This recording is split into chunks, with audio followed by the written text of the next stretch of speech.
Padre nuestro, te damos gracias por el privilegio que nos das de poder reunirnos a esta hora en tu casa. Te queremos suplicar que tengas a bien enviar tu Espíritu Santo para que abra nuestras mentes, nuestros corazones, y que todo lo que podamos aprender, descubrir y compartir el día de hoy sea para edificación de nuestro espíritu. Gracias por tu amor y por tus cuidados. En el nombre de tu Hijo amado Jesús. Amén.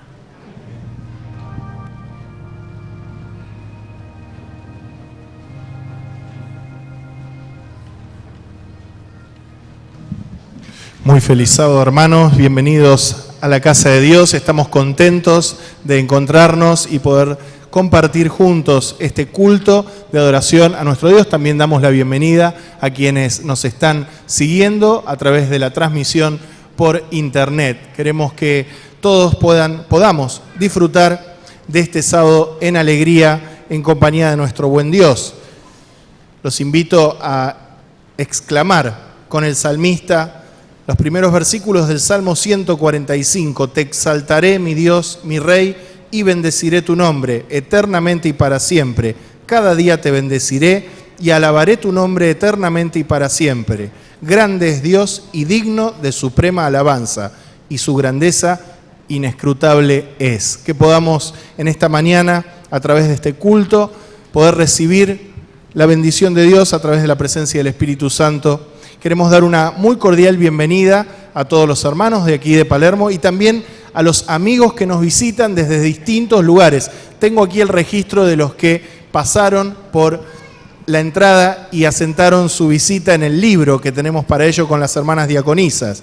Voy a ir mencionando, les voy a pedir que se pongan de pie todos, así al final podemos saludarlos a todos juntos. Aquí cerquita tenemos hermanos de la iglesia de Belgrano, también de Retiro, un poquito más lejos del interior de nuestro país, de la provincia de Entre Ríos y de la ciudad de San Miguel de Tucumán, de la provincia de Tucumán. Si se quieren ir poniendo de pie, así los podemos ir conociendo. Un poco más lejos de la ciudad de Montevideo, de la República Oriental del Uruguay. Seguimos subiendo, me olvidaba de Lomas de Zamora también, de Colombia y de España, de la ciudad de Barcelona. Si todos los que nombré pueden ponerse de pie. A ver, creo que estaban. Ahí está. A ver, algunos más. Hermanos, queremos que sean muy bienvenidos, que puedan disfrutar en esta mañana aquí con nosotros en la iglesia de Palermo. Me toca presentar quienes tendrán alguna parte en este culto. Quien nos va a dirigir en la oración de rodillas es nuestra hermana Georgina Leites. Quien tendrá la última oración es nuestro hermano Luis Chávez. Antes de la predicación seremos elevados con una ofrenda musical a cargo de Yamil Ponce y Andrea Calvermater, quienes interpretarán la canción Mayor Amor.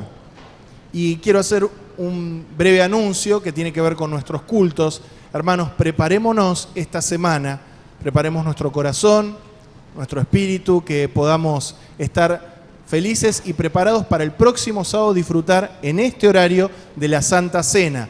Recordamos que no va a haber primer culto. Si alguno de ustedes alguna vez viene al primer culto o puede comunicarlo a quienes ustedes saben, ya se fue anunciando, pero por las dudas, próximo sábado 22 de marzo no tendremos primer culto a las 9, tendremos el horario normal de escuela sabática a partir de las 10 y en este horario del segundo culto, entonces todos juntos disfrutar de la Santa Cena. Tenemos ahora la parte que nos toca todos juntos alabar a Dios a través de diezmos y ofrendas. Está el video preparado por el Departamento de Mayordomía que vamos a compartir y luego haremos la oración.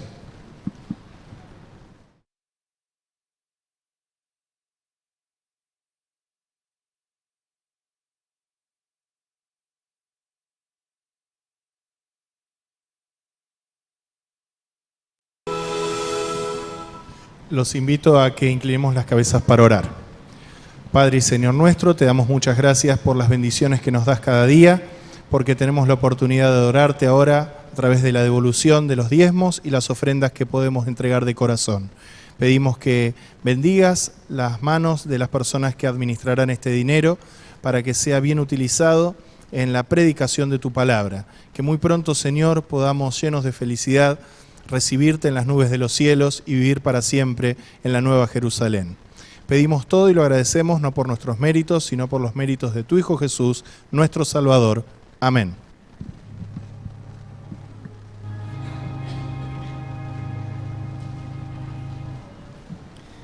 Entonemos juntos el himno número 274, ¿Qué te daré, Maestro?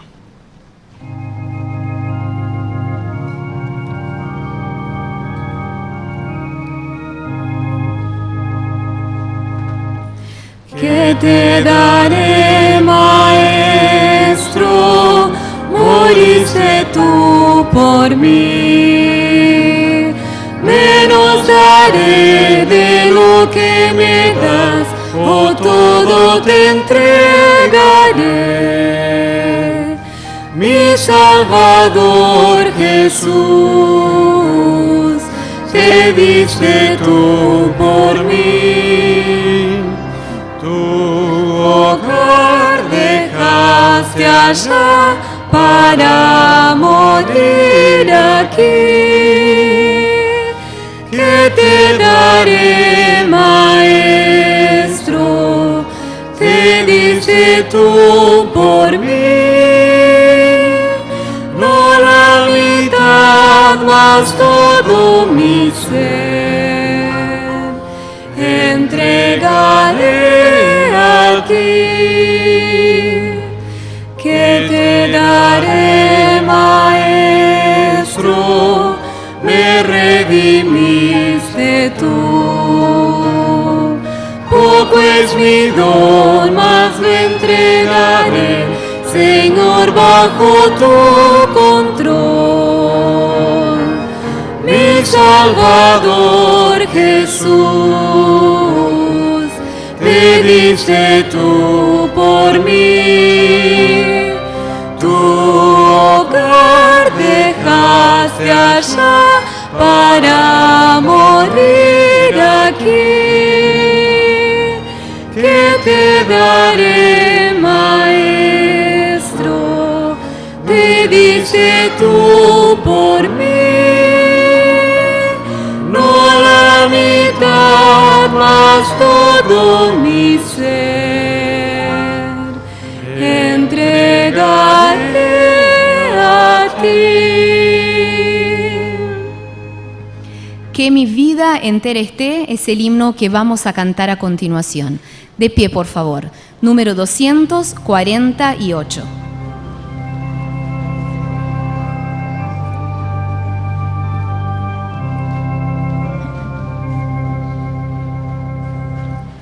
Que mi vida entera esté consagrada a ti, Señor, que a mis manos pueda guiar el impulso de tu amor. Lávame en la sangre del Señor, límpiame de toda mi maldad. Ríndote mi vida, hazla pues, Señor, tuya por la eternidad. Que mis labios al hablar hablen solo de tu amor.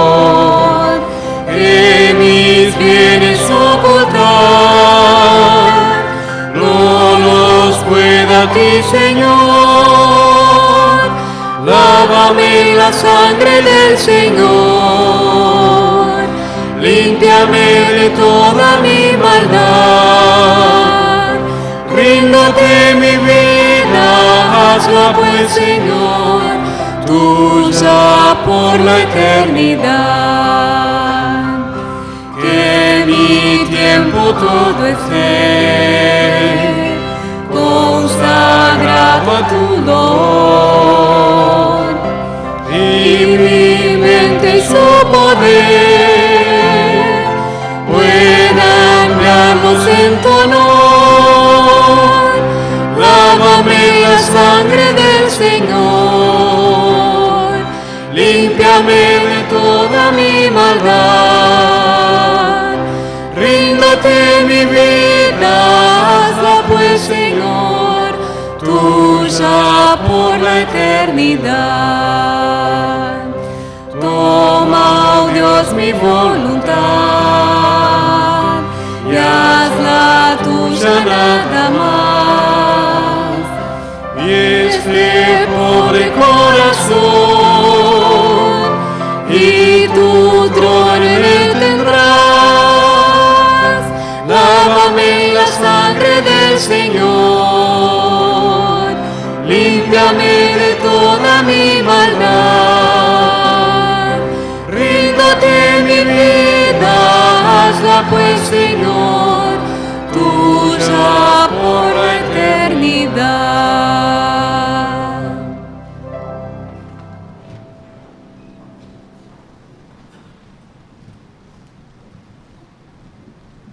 Invito a todos los hermanos que puedan a postrarse para orar.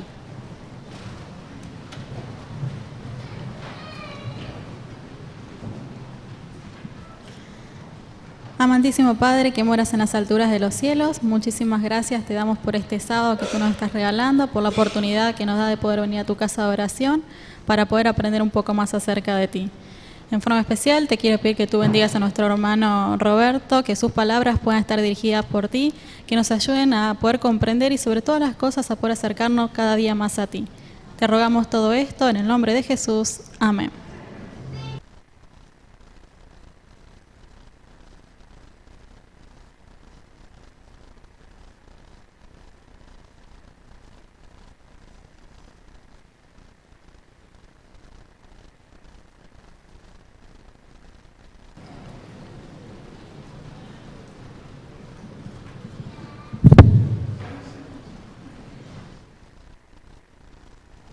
Hola, hola, hola.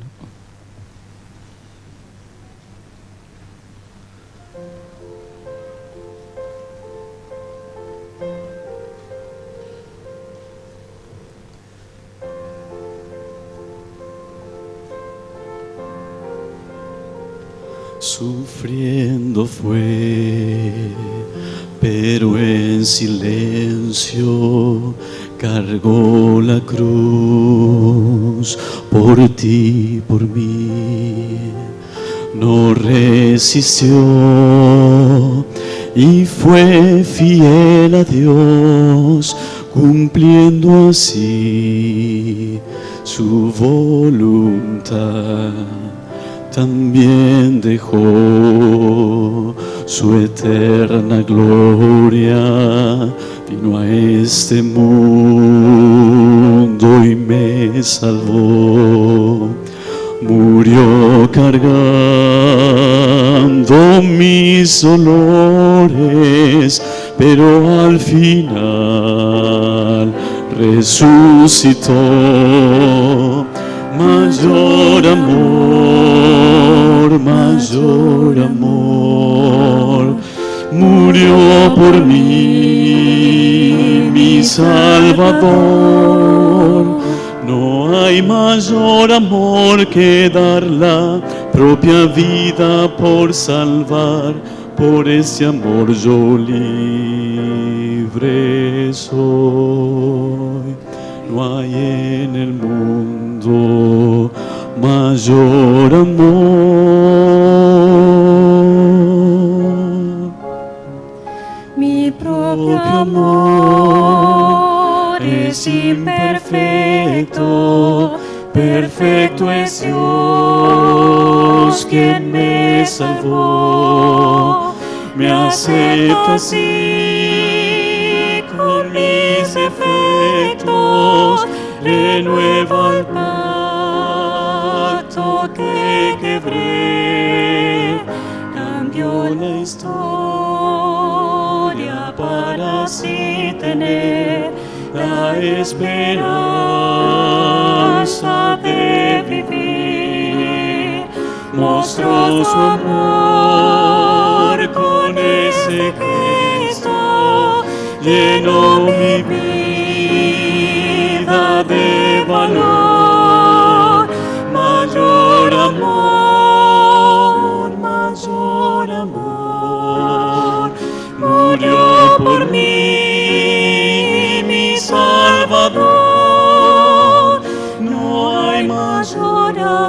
que dar la propia vida por salvar.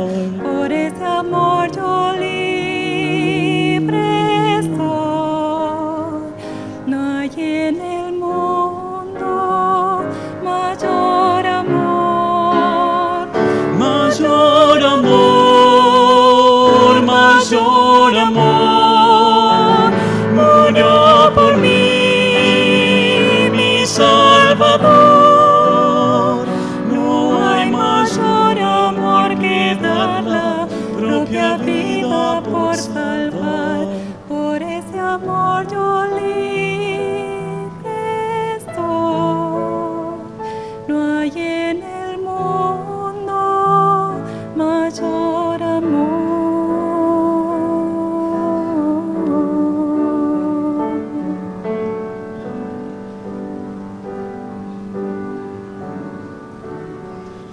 No hay mayor amor que dar la propia vida por salvar. Por ese amor yo libre soy. No hay en el mundo mayor amor.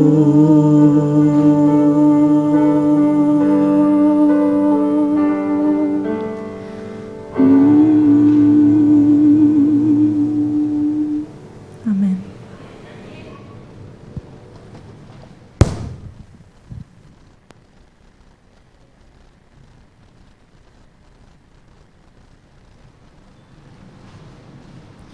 Entonemos juntos Tu presencia, Padre amante, invocamos, bajo el número 33 en nuestros himnarios.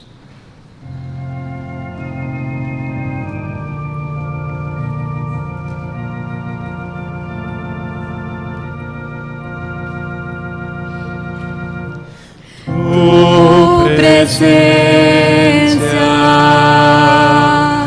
Padre amante,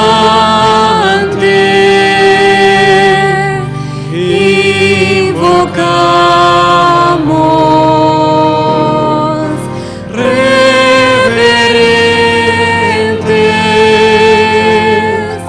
nuestro ser y amor ofrendamos,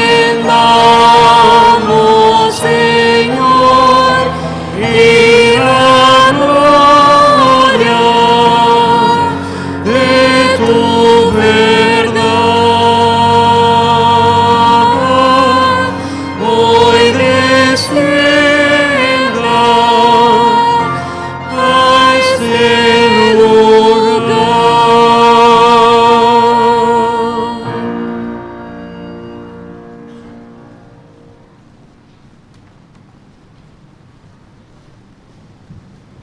Buen día, hermanos, feliz sábado para todos. La verdad es un privilegio y una responsabilidad muy grande poder estar acá esta mañana con ustedes, más en mi caso que no he predicado muchas veces, les soy sincero, así es que espero que cualquier gesto de nerviosismo ustedes lo puedan comprender y ojalá que el mensaje que vamos a compartir esta mañana pueda llegar a nuestros corazones. Quiero agradecer a Andrea y a Yamil por la hermosa parte especial que compartieron tanto en el primer turno como ahora, agradecer a los batuteros por la música, por acompañarnos con estas alabanzas que nos inspiran y preparan nuestro espíritu. Esta mañana, hermanos, vamos a utilizar mucho nuestra Biblia, vamos a utilizar bastante la palabra de Dios y también les voy a pedir que presten mucha atención para que puedan ir siguiendo el hilo conductor del tema que vamos a compartir hoy. Vamos a empezar abriendo nuestras Biblias en Génesis 2, Génesis capítulo 2, versículos del 7 al 9. Génesis 2, versículos 7 al 9. Leo y dice así: Entonces Jehová Dios formó al hombre del polvo de la tierra y sopló en su nariz aliento de vida, y fue el hombre un ser viviente.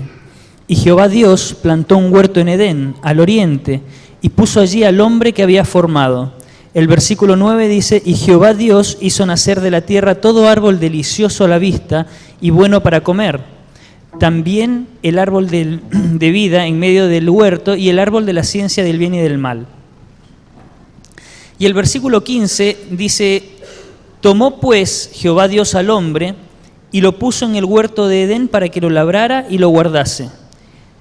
Y mandó Jehová Dios al hombre diciendo, de todo árbol del huerto podrás comer. Y el versículo 17 dice, mas del árbol de la ciencia, del bien y del mal, no comerás, porque el día que de él comieres, ciertamente morirás. Bueno, yo quiero que ustedes se imaginen la escena a la que fue transportada Moisés, que nosotros creemos que fue el escritor del Génesis. Imagínense a Moisés en visión, viendo a Dios haciendo algo, formando una figura de elementos de la tierra. Y cuando termina de hacer eso, Moisés alcanza a ver en visión un ser humano, un cuerpo humano recién terminado de ser diseñado, con todos sus detalles, ¿no? Perfecto. Y luego ve a Dios haciendo un gesto, acercándose a ese muñeco que había recién formado, y el muñeco comienza a cobrar vida. Y ese gesto era el hecho de soplar aliento en el rostro de ese muñeco que recién se había formado, y entonces Adán comienza a abrir los ojos, comienza a moverse, se pone de pie y comienza a interactuar. Me imagino a Moisés tratando de describir eso con el conocimiento que él tenía en ese momento de los elementos que él podía compartir diariamente. Sigamos el relato. Cuando Dios comenta de que plantó un huerto, habla de que hizo un huerto especial, un lugar donde puso árboles, cosas lindas para que Adán y Eva pudieran estar ahí. Y dice que tomó al hombre que recién había formado y lo puso en ese lugar. Había un hogar diseñado de acuerdo a las características del ser humano que Dios acababa de formar y también de acuerdo a las necesidades tanto estéticas, biológicas, las necesidades físicas, y Dios agarra al ser humano, a la pareja recién formada, y los coloca en el huerto del Edén.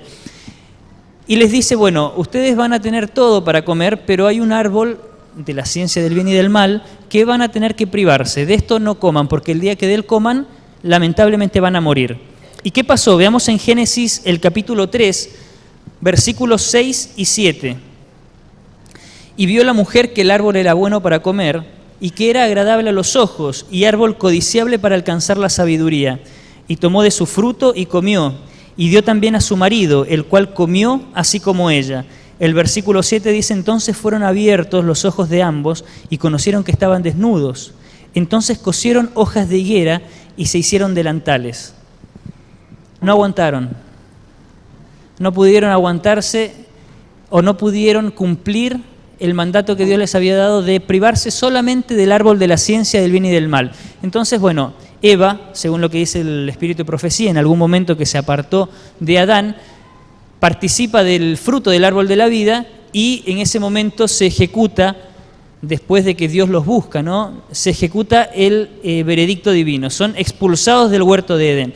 Y eso lo podemos encontrar más adelante en el versículo 21, dice, y Jehová Dios hizo al hombre y a su mujer túnicas de pieles y los vistió. De paso, hay un detalle interesante en este gesto de Dios de hacer túnicas de pieles y vestir al hombre, porque si nosotros vamos y somos puntillosos con el relato bíblico, lo que Dios había prometido era que Adán y Eva, el día que comieran del fruto, iban a morir. Y sin embargo, Adán vivió muchos años más. ¿Qué pasó ahí? ¿Por qué? ¿Qué era figurativo? ¿Qué era que en el momento que deje que pecaran iban a empezar a morir? No.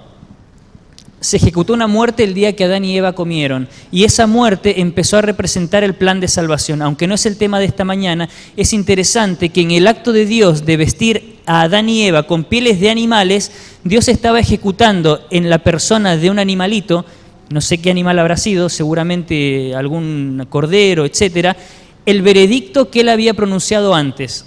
El día que de él comieran ciertamente morirán, pero junto con el veredicto, en el momento cuando lo ejecuta, muestra su misericordia y el plan de salvación. Murió, pero no murió Adán y Eva en ese momento, murieron dos animales inocentes, y ya Adán y Eva comenzaron a entender en qué consistía el plan de salvación.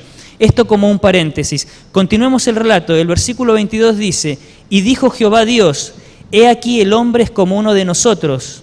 Estamos viendo el capítulo 3, el versículo 22. Es como uno de nosotros sabiendo el bien y el mal. Ahora pues, que no alargue su mano y tome también del árbol de la vida y coma y viva para siempre. El versículo 23 dice, y lo sacó Jehová del huerto del Edén para que labrase la tierra de que fue tomado. Y el 24 dice, echó pues fuera al hombre y puso al oriente del huerto de Edén querubines y una espada encendida que se revolvía por todos lados para guardar el camino del árbol de la vida. Qué triste, ¿no? Qué relato triste. El hombre, Adán y Eva, recién formados, acaban de cometer un error. Se comieron un fruto que no era del árbol que tenían que comer, se equivocaron. Un fruto, a ver, no dice que se comieron una canasta de frutos prohibidos, un fruto. Y Dios fue drástico, los saca del... Qué terrible, ¿no? Y no solamente que los saca del huerto, sino que además, para recordarles que no pueden acercarse nuevamente a la tierra que perdieron, a su hogar, les pone ángeles en el camino.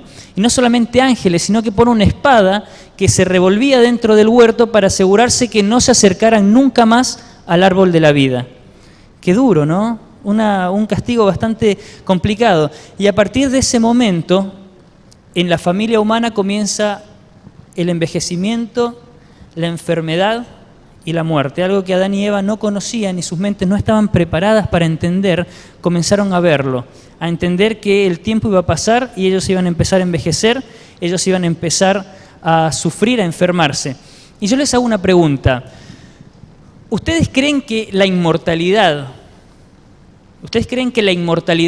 era una característica, y no me respondan, no quiero ver respuestas, piénsenlo, la inmortalidad de Adán y Eva era una característica inherentemente del ser humano?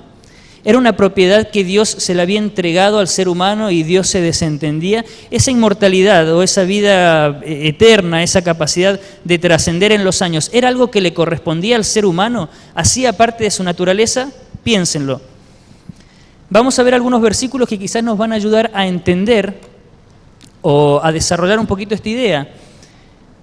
Veamos Juan, capítulo 1, del 1 al 4.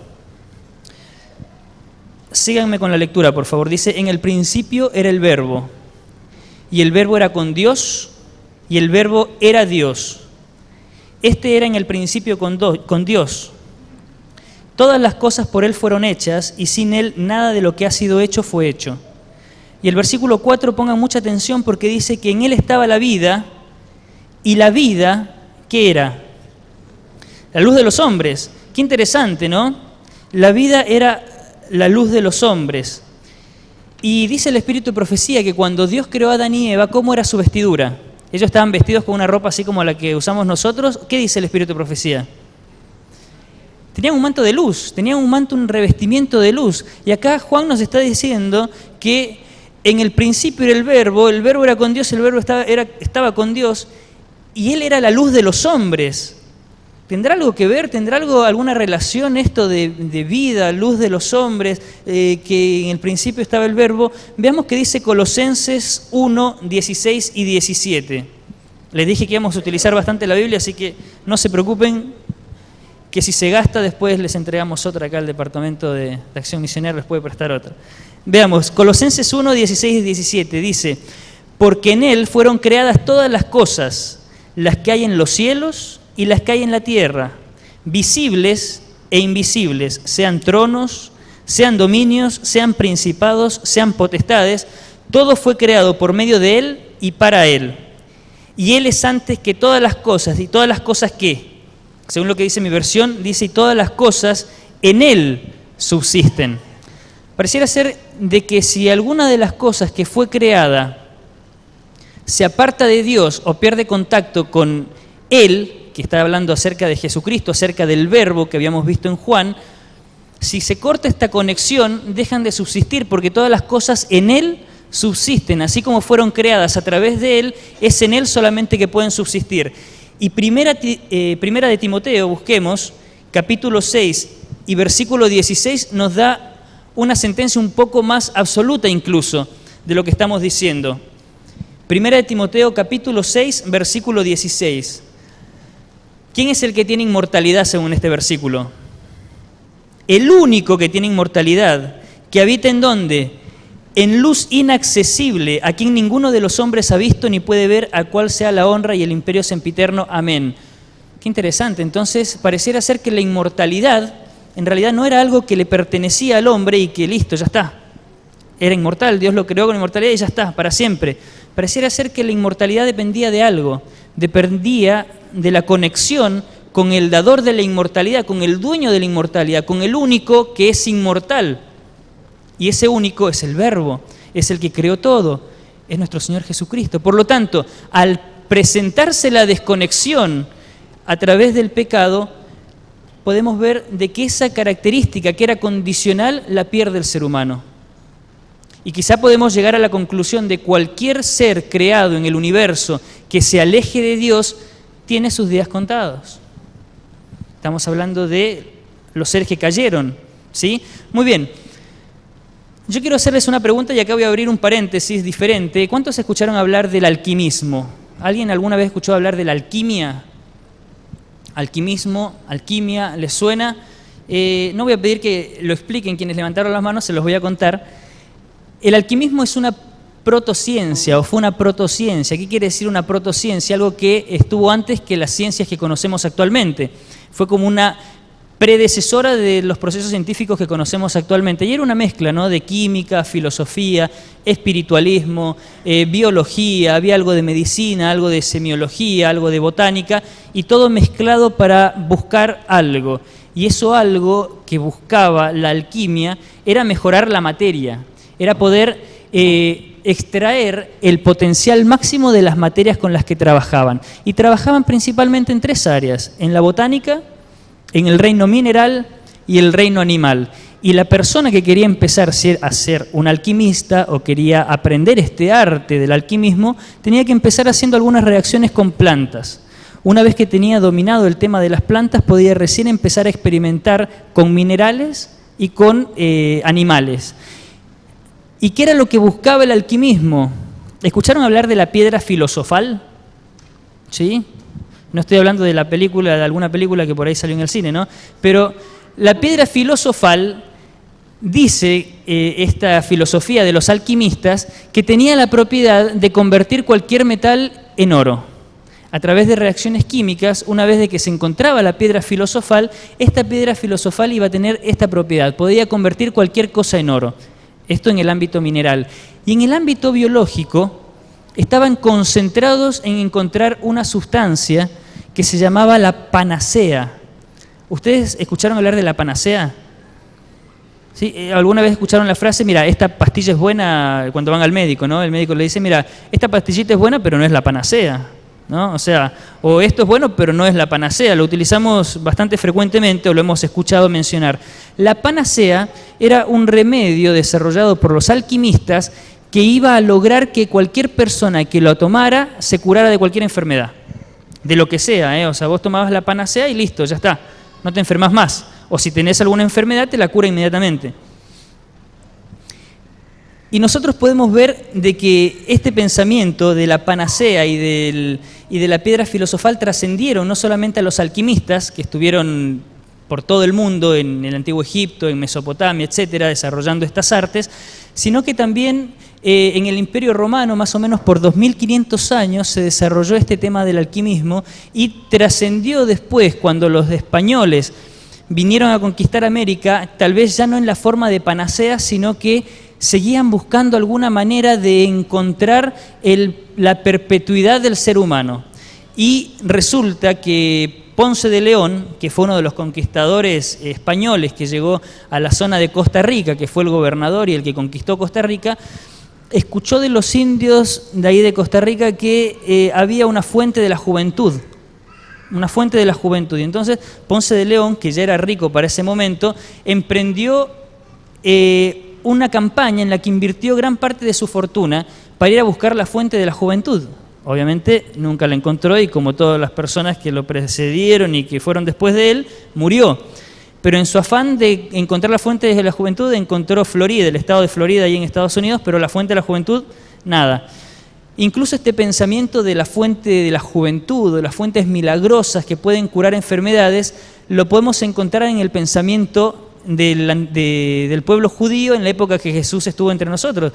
Si no, veamos el relato que está en Juan 5:2, no lo vamos a leer, pero ahí hablaba o menciona de que los judíos creían que en la fuente de Betesda, en el estanque de Betesda, de vez en cuando un ángel venía, tocaba el agua y cualquier persona que se sumergiera primero, por supuesto, tenía que entrar primero, se iba a curar. Y como había tanta gente esperando meterse al agua, ¿cómo se iba a saber quién había sido el primero? Entonces, generalmente el que estaba más sano se metía al agua y salía diciendo que estaba sano, pero en realidad nunca estuvo enfermo, le dolía por ahí un dedo, se metía y ya no le dolía y decía, bueno.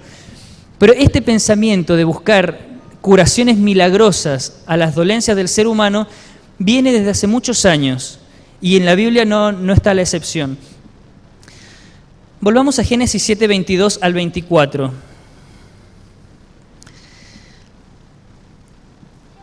Jehová Dios dice, he aquí el hombre es como uno de nosotros, sabiendo el bien y el mal. Ahora pues, que no alargue su mano y tome también del árbol de la vida y coma y viva para siempre. Y lo sacó Jehová del huerto del Edén para que labrase la tierra de que fue tomado. Echó pues fuera al hombre y puso al oriente del huerto de Edén querubines y una espada encendida que se revolvía por todos lados para guardar el árbol de la vida.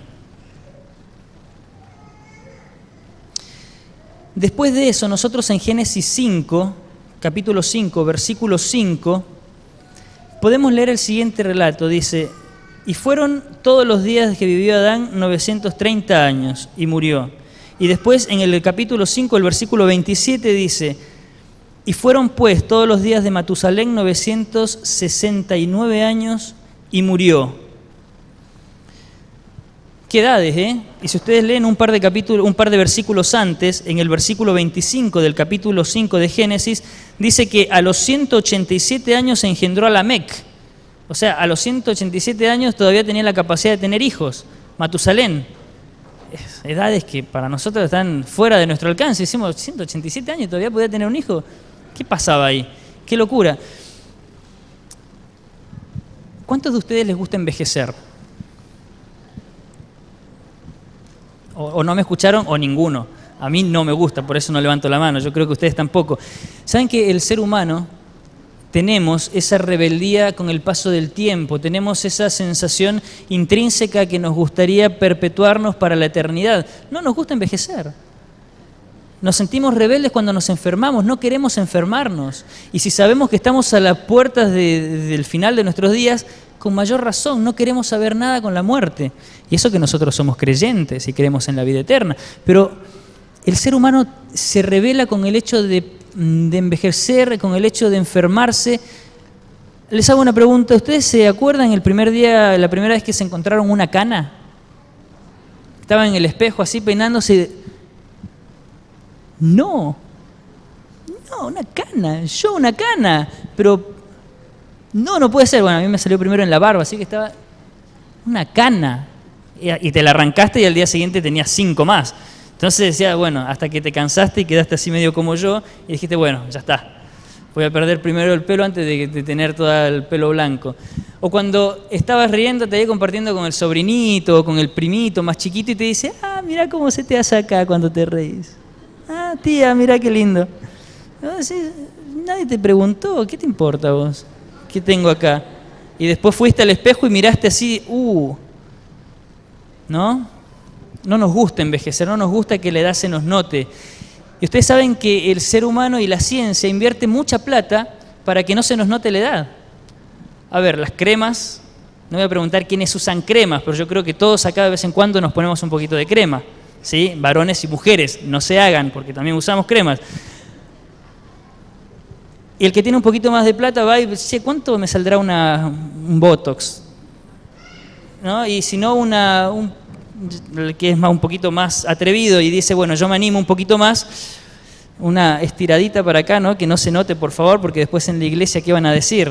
Pero siempre esas ganas de esconder un poquito la edad, de que no se note tanto el paso del tiempo, porque es algo que nosotros lo sentimos y nos rebelamos frente al paso del tiempo.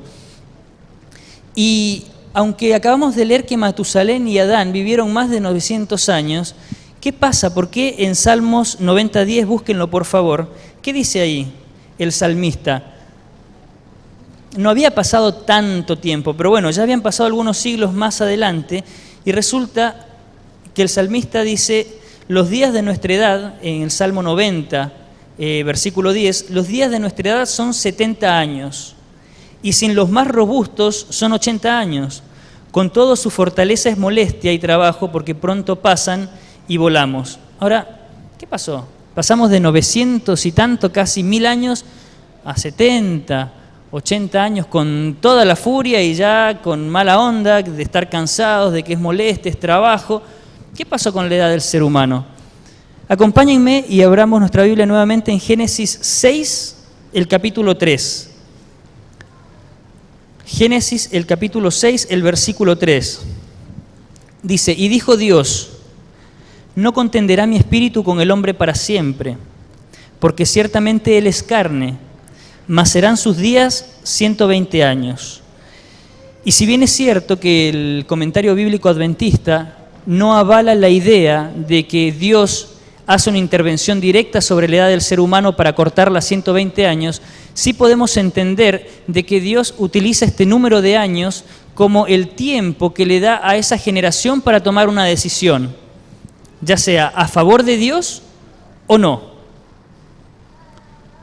120 años fueron los que Dios le dio a Noé para que pudiera predicar el mensaje del del diluvio universal.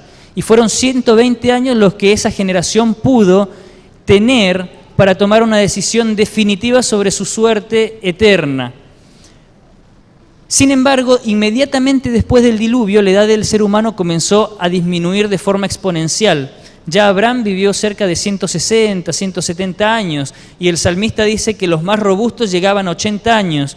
Ustedes saben que nuestra expectativa de vida actualmente es de aproximadamente 75.8 años de edad. Eso fue en el 2011, que es cuando se hizo el último cálculo de expectativa de vida al nacer en Argentina, o el último que yo pude encontrar. Similar a lo que dice David, ¿no?, en el Salmo. Y ustedes saben que la probabilidad que tiene un ser humano actualmente de vivir más de 100 años es de 1 en 10.000.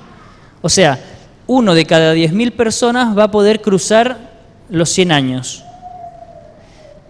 Y la persona que más vivió, que tenemos documentación fidedigna de que haya sido la persona más longeva de la historia, fue una señora que se llamó Jane Louise Calment, una señora francesa que nació el 21 de febrero de 1875 y se murió el 4 de agosto de 1997. Vivió 122 años y 164 días. 122 años y 164 días. Similar al tiempo de gracia que Dios le dio a Noé, ¿no? 120 años para que esta gente pueda tomar una decisión. Es llamativo. Y además es interesante el estilo de vida de esta mujer. Algunas anécdotas o algunas curiosidades. Esta mujer se casó con un primo lejano. El primo era rico, por lo tanto no tuvo que trabajar nunca. Además, como tenía mucho tiempo libre, se dedicó a hacer algunas actividades, sobre todo tenis, patinaje, también hacía esgrima, andaba en bicicleta. Y cuenta la biografía de ella que hasta los 100 años anduvo en bicicleta. Y dice que a los 85 años fue el último combate de esgrima que ella pudo realizar. Interesante, ¿no? ¿Cuántos de nosotros pensamos o se nos ocurriría llegar a la edad de esta mujer haciendo estas actividades? Ahora, les hago una pregunta. ¿Ustedes cuánto les gustaría vivir? Algunos están riendo porque está diciendo, la clave es casarme con un rico. No era esa la idea. No es esa la idea, por favor no malinterpreten. Ni tampoco es no trabajar, estaría bueno, pero tampoco es esa la idea. Yo les pregunto, ¿cuánto les gustaría vivir a ustedes? ¿Cuántos años les gustaría vivir? Piénsenlo, tampoco pretendo que me haga una respuesta audible. Ahora, la edad en sí misma, cuántos años ustedes vivan, ¿les parece que es relevante en sí mismo? ¿Les parece que es importante el número en sí de la edad que ustedes puedan permanecer en este planeta? O quizás tenga que ver un poquito más, o sea, un poco más importante, cómo vivo los años que el Señor me da para vivir. ¿Cómo estoy aprovechando los años? ¿Cómo es mi calidad de vida? Son dos cosas diferentes. Una cosa es llegar a una cierta cantidad cronológica y otra cosa es poder aprovechar esos años. Y hay otras 3 áreas de investigación que la ciencia moderna está gastando sumas realmente multimillonarias, ¿sí?, para tratar de investigar cómo podemos hacer para extender la vida humana. Y no sé, quizás más de alguno estaría dispuesto a pagar bastante plata para vivir algunos años más, 5, 10, 20 años, y han invertido mucho en la investigación de antioxidantes, investigación de algo que ahora vamos a tratar de comentarlo así para que no les quede tan colgada la idea, telómeros y telomerasa, que está hablando el hermano ahí adelante, me está hablando en chino, bueno, y también en estudiar la genética de las personas más longevas del mundo, quizás incluida esta señora que acabamos de comentar recién. Con respecto a los antioxidantes, bueno, todos sabemos que son sustancias que nos ayudan a evitar el daño de las radiaciones o de las cosas que afectan a nuestro organismo, ¿no? Ya sea exposición solar, radiaciones de distintos elementos, etcétera.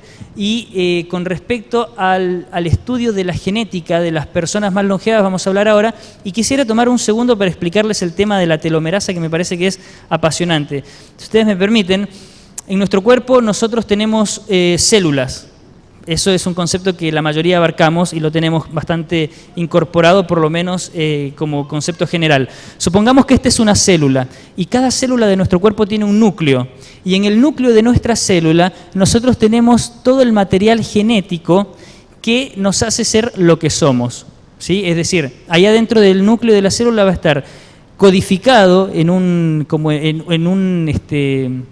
una contraseña de qué color de ojo vas a tener, de cuánto pelo vas a tener, cuántos pelitos tenés, de qué color va a ser tu pelo, el color de tu piel. Todo eso está concentrado acá, ¿sí? En forma de material genético, que es esa cadena de ADN que ustedes ven que en la tele se habla bastante. Bien, ¿qué pasa? Cuando una célula es joven, por ejemplo, en un embrión, un bebé, una célula recién formada y recién gestada de un embrión, tiene la posibilidad de dividirse. ¿Sí? Acá este núcleo lo vamos a ampliar así, vamos a sacar un zoom para acá, ahora tenemos el núcleo más grande, y antes de dividirse, este material genético se organiza en algo que se llama cromosomas, por ahí eso ya lo escucharon un poquito más, ¿sí? En cromosomas. Esos cromosomas, que tienen una forma más o menos así, son 46 en nuestro cuerpo, ¿sí? Y cada especie tiene un número determinado de cromosomas. Y en esos 46 cromosomas está contenido todo nuestro material genético. ¿Qué pasa?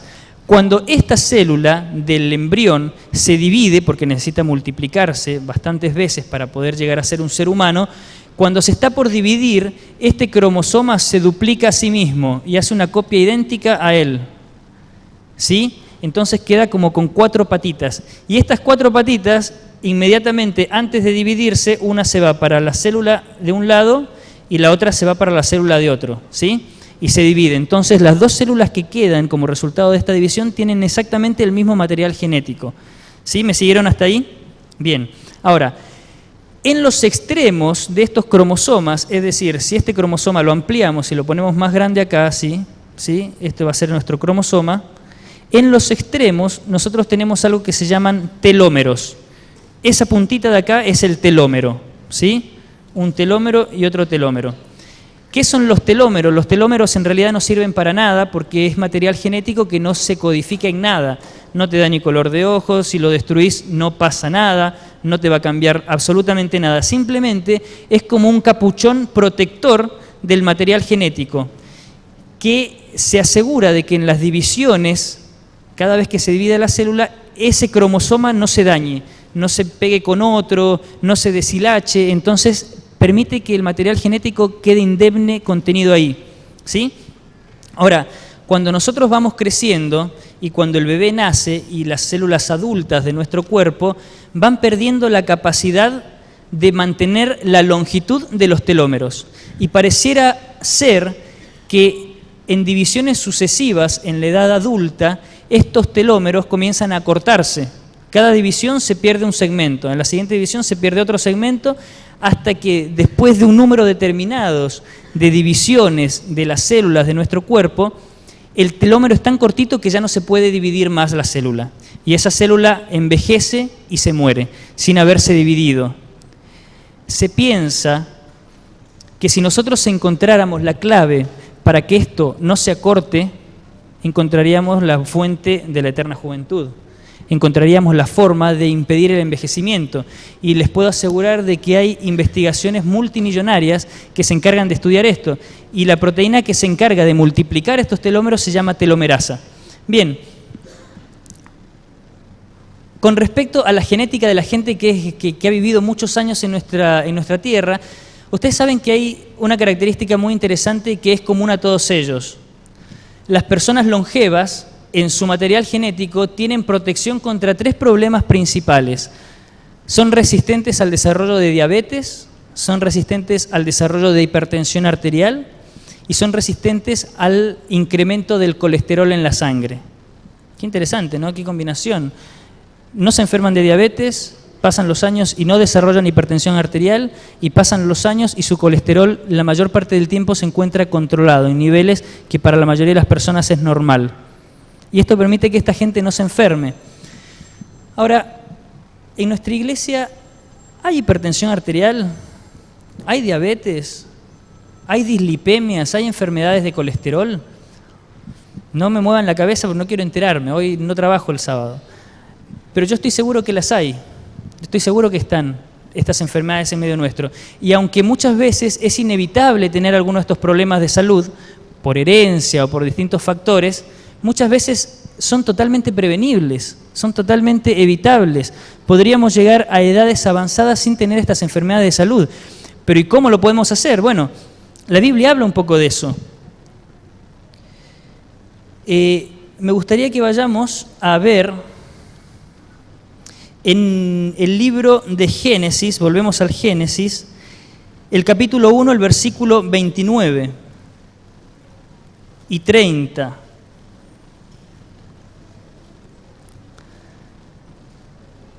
Ahí Dios le da una indicación al hombre que había formado recién y le dice: he aquí que os he dado toda planta que da semilla, que está sobre toda la tierra, y todo árbol en que hay fruto y que da semilla serán para comer, y a toda bestia de la tierra, y a todas las aves de los cielos, y a todo lo que se arrastra de la tierra, sobre la tierra, en que hay vida, toda planta verde le será para comer, y fue así.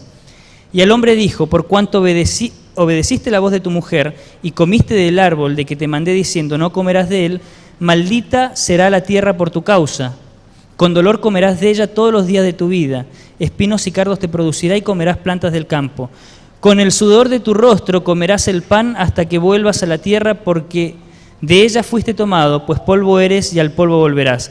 Y leamos también el libro de Salmos, el capítulo 105, el versículo 37.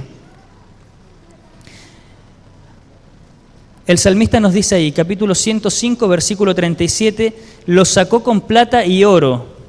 ¿Y qué dice además? No hubo en sus tribus enfermo. Qué combinación, ¿no?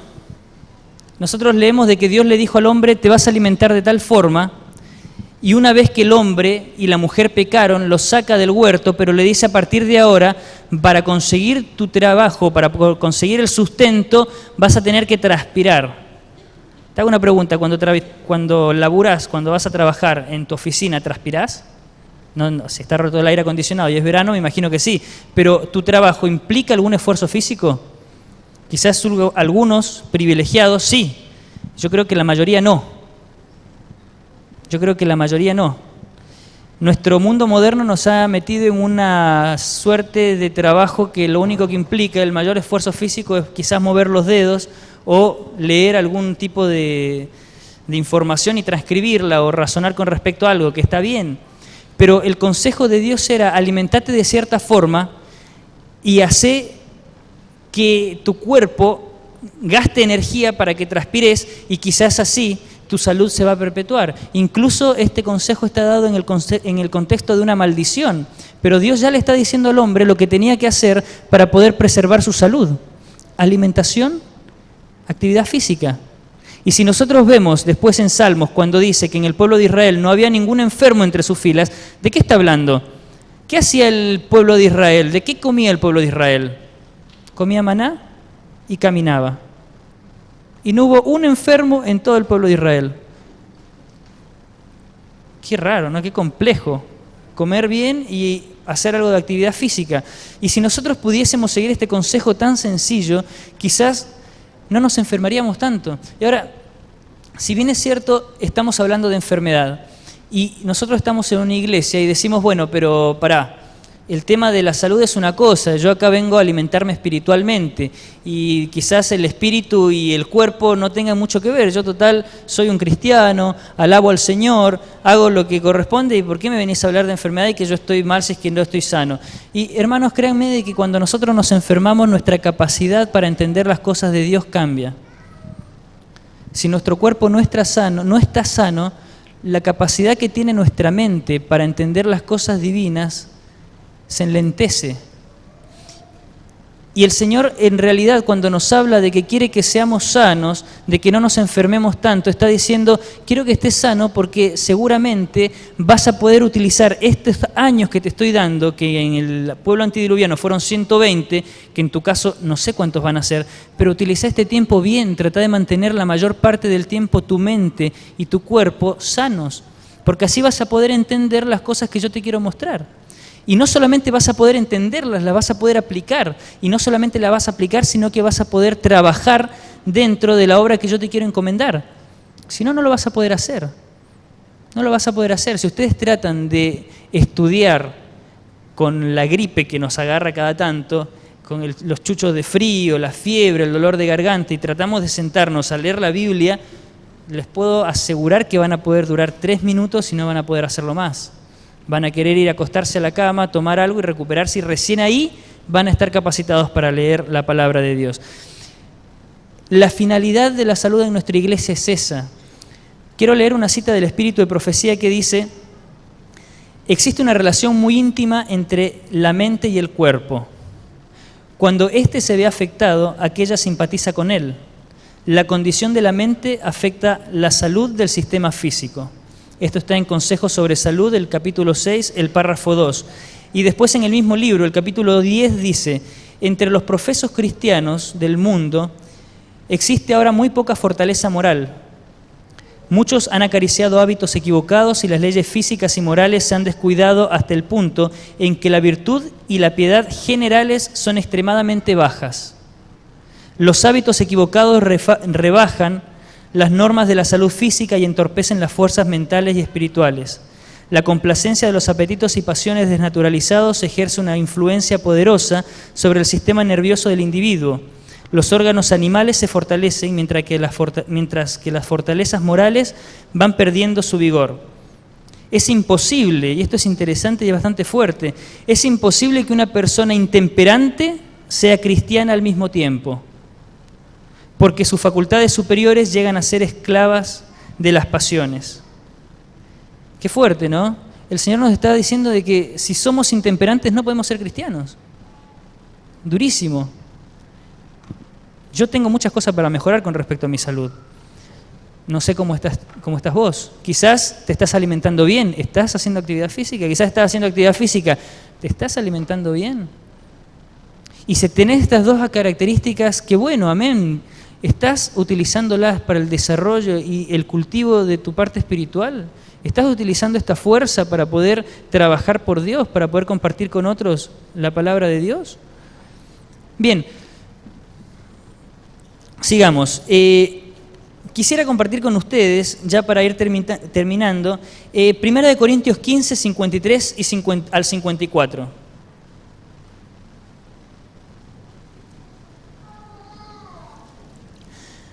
Primera de Corintios, el capítulo 15, versículos del 53 al 54 dice: porque es necesario que esto corruptible se vista de incorrupción y esto mortal se vista de inmortalidad. Y cuando esto corruptible se haya vestido de incorrupción y esto mortal se haya vestido de inmortalidad, entonces se cumplirá la palabra que está escrita: sórbida es la muerte en victoria. ¿Dónde está, oh muerte, tu aguijón? ¿Dónde, oh sepulcro, tu victoria? ¿Se acuerdan que cuando hablamos de nuestros primeros padres, cuando pierden la bendición de estar en el huerto del Edén, también se cambió su vestidura y también se cambió su revestimiento de luz? Y dijimos que quizás ese revestimiento de luz era el reflejo de la conexión con la fuente de luz inaccesible que es Dios, que es ese verbo. Ahora dice que es necesario que esto que está que perdió ese revestimiento, vuelva a ser revestido de inmortalidad y vuelva a ser revestido de incorrupción, para que entonces podamos ingresar y vivir con el Señor. Y veamos qué dice Salmos 104, 1 y 2. Salmos 104, 1 y 2 dice: bendice alma mía Jehová. Jehová, Dios mío, mucho te has engrandecido. Te has vestido de gloria y de magnificencia. Y el versículo 2 dice: el que se cubre de luz como de vestidura, que extiende los cielos como una cortina. Esto es sacado de una versión antigua, de la versión Reina Valera, pero dice que Dios está cubierto de luz. O sea que cuando Dios nos vista nuevamente de luz, nos está vistiendo con su vestidura, nos está haciendo una extensión de la vestidura que le corresponde a Él. Y me gustaría que vayamos leyendo Apocalipsis 21:12. Y esto realmente, hermanos, a mí por lo menos me gusta mucho, y es una idea que la comenta el pastor Bor en alguno de sus temas, y que de paso, si ustedes tienen la oportunidad de leer o de ver los mensajes del pastor Bor, que son sobre el Génesis, es realmente interesante. Y en Apocalipsis 21:12 dice: tenía un muro grande y alto, con 12 puertas, y en las puertas 12 ángeles. Vayan viendo los elementos que están en estos versículos. Y nombres inscritos, que son los de las 12 tribus de los hijos de Israel. Bienaventurados, dice el versículo 14, los que lavan sus ropas para tener derecho al árbol de la vida y para entrar por las puertas de la ciudad. Y si volvemos un poco antes, al capítulo 21, al versículo 4, dice: enjugará Dios toda lágrima de los ojos de ellos, y ya no habrá muerte, ni habrá más llanto, ni clamor, ni dolor, porque las primeras cosas pasaron. Y vayamos a Apocalipsis 22, en el mismo libro de Apocalipsis, el capítulo 22, versículos del 1 al 3, dice: después me mostró un río limpio de agua viva, resplandeciente como cristal, que salía del trono de Dios y del Cordero. En medio de la calle de la ciudad, y a uno y a otro lado del río, estaba el árbol de la vida, que produce 12 frutos, dando cada mes su fruto, y las hojas del árbol eran para la sanidad de las naciones. Y no habrá más maldición, y en el trono de Dios y del Cordero estará en ella, y sus siervos le servirán. Fíjense que el versículo 3 dice que no habrá más maldición. Cuando Dios saca a Adán y Eva del huerto del Edén, empieza por una maldición. Acá no habrá más maldición. Y en los versículos anteriores, los que habíamos leído recién, dice que va a haber en la ciudad 12 puertas. Y en las 12 puertas, ángeles. ¿Ustedes se acuerdan que cuando Adán y Eva salen del huerto del Edén, Dios pone ángeles para que cuiden la entrada al huerto? Ahora pone ángeles para darte la bienvenida, para mostrarte el camino. Ven y pasá por acá. Y para mostrarle el árbol de la vida. En el versículo que habíamos leído de Génesis, cuando Dios pone la espada que revoloteaba en medio del huerto, estaba impidiendo que el hombre entre al huerto para que no coma el árbol de la vida. Ahora, los que entren por esas puertas van a poder tener acceso al árbol de la vida. Y me gusta lo que dice capítulo 22, versículo 1 de Apocalipsis, que había un río limpio de agua de la vida, que era resplandeciente como el cristal. ¿Y de dónde salía esta agua de la vida? ¿De dónde provenía?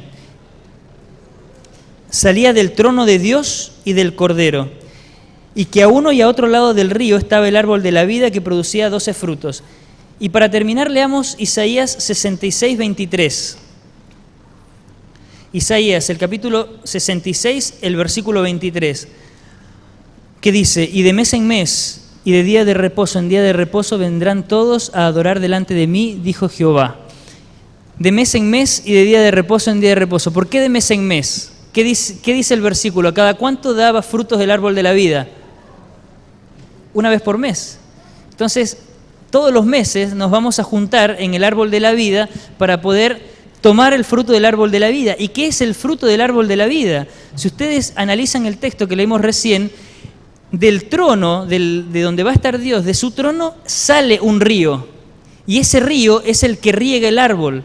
Y Jesús nos dice que Él es el agua de vida, que Él es la fuente de la vida. Entonces, la vida que proviene de Dios, transformada en agua, es absorbida por el árbol de la vida y transformada en alimento apto para el consumo humano. Y este alimento, que no es otra cosa que la vida eterna que proviene solamente de Dios, nuevamente va a ser incorporada en nuestro organismo y vamos a poder vivir por siempre. El Señor es sabio y el Señor sabe que nosotros necesitamos y sabe lo que nosotros queremos. Y sabe que nosotros queremos vivir eternamente porque es algo que está en nuestro ser, está metido en nuestra mente, queremos trascender. Ahora, yo les pregunto, ¿cuántos de ustedes quieren estar ahí? Veo una mano allá atrás. A mí me gustaría estar. A mí me gustaría verlos a ustedes de mes en mes y de día de reposo en día de reposo en el árbol de la vida comiendo un fruto. Imagínense ese fruto, ¿no? Lo que va a ser. Comer eso que nos va a hacer renovar cada vez que nos acerquemos, renovarnos las fuerzas. Y las hojas de ese árbol lo que van a hacer para la sanidad de las naciones. Qué promesa, ¿no? Qué locos que estamos. Lo que estamos hablando. Y seguramente en los nutrientes que contiene ese fruto va a estar dilucidado el misterio que no entendemos de los telómeros, que se multipliquen sin envejecer, que nuestras células puedan ser continuamente jóvenes. Ojalá que el Señor nos dé la oportunidad de estar ahí, ojalá que el Señor nos permita utilizar los años de vida que tenemos con la salud que nos dé, que podamos entender que preservando nuestra salud vamos a poder hacer el uso correcto de estos años para tomar las decisiones correctas y que esas decisiones correctas nos lleven finalmente a encontrar la verdadera fuente de la eterna juventud que es nuestro Señor Jesús. Hermanos, yo los quiero invitar a que nos pongamos de pie y tengamos una oración. Yo sé que muchos de nosotros estamos padeciendo enfermedades, yo sé que muchos de nosotros ya tenemos algún daño en nuestra salud. Sin embargo, el Señor nos sigue dando oportunidades para poder mejorar, para poder ir cambiando o ir aceptando nuevas verdades, nueva luz práctica que nos ayuda a vivir mejor, más sanos, más felices. Y que esta salud y este bienestar lo podamos utilizar en su causa y para entender lo que Él nos quiere dar a nosotros. Oremos. Te agradecemos, Señor, porque tú eres un Dios bueno, porque nos creaste, porque nos das luz en tu palabra. Ayúdanos, Señor, a entender de que aunque la salud no es un fin en sí mismo, sí es una herramienta que tú nos das para poder entender las verdades y poder tomar decisiones que sean para vida eterna. Que tu Espíritu Santo pueda estar en medio nuestro, que nuestra mente pueda entender que esto que tenemos es un templo, y que en la medida que lo cuidemos y que aprendamos a llenarlo de tu Espíritu Santo, tú vas a venir a morar con nosotros y en nosotros. Todo esto te pedimos y te agradecemos. En el nombre de tu Hijo amado Jesús. Amén.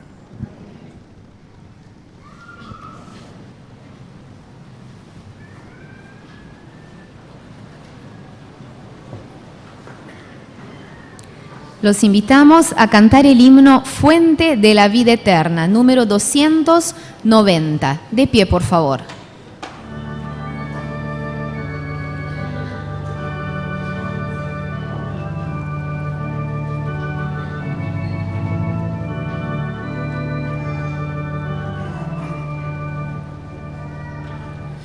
Fuente de la vida eterna y de toda bendición, ensalzar tu gracia tierna debe todo corazón. Tu piedad inagotable se deleita en perdonar. Solo tú eres adorable, gloria a ti debemos dar. De los cánticos celestes te quisiéramos cantar, entonados por las huestes que viniste a rescatar. De los cielos descendiste, porque nos tuviste amor. Tierno te compadeciste y nos diste tu favor. Toma nuestros corazones llénalos de tu verdad, de tu espíritu los dones y de toda santidad. Guíanos en la obediencia, humildad, amor y fe. Nos ampare tu clemencia, Salvador propicio sé.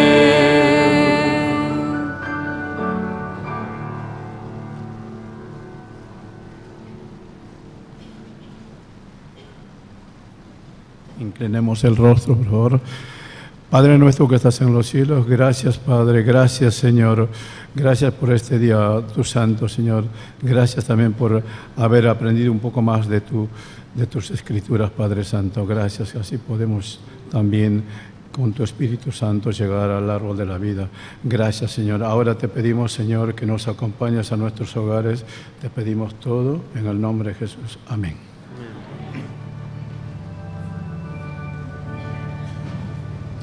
Entonemos juntos para finalizar Más cerca del hogar, que se encuentra en nuestros himnarios bajo el número 341.